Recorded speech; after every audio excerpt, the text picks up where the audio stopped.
Hello guys! Gagawa tayo ngayon ng chili paste. Yan ang mga ingredients.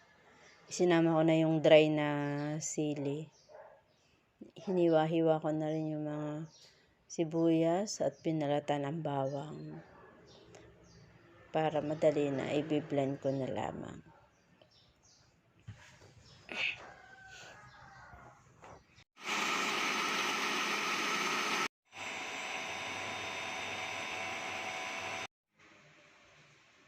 Nag-grind ko na ang sibuyas, bawang, at chili. Yan, pagmimixin na. Iginisa ko muna ang bawang at sibuyas para mas kumapit yung ano niya, maglasa talaga siya. Ayan, gisa-gisa.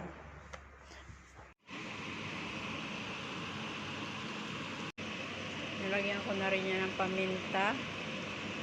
At lalagyan ko ng asin. Ayan.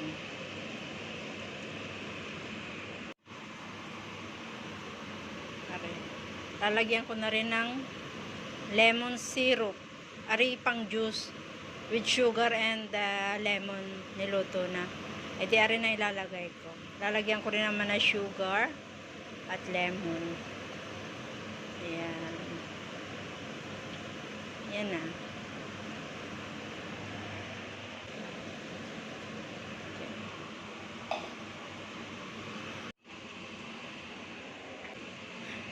Lalagyan ko ng oyster sauce, paprika at oyster sauce. Ayan.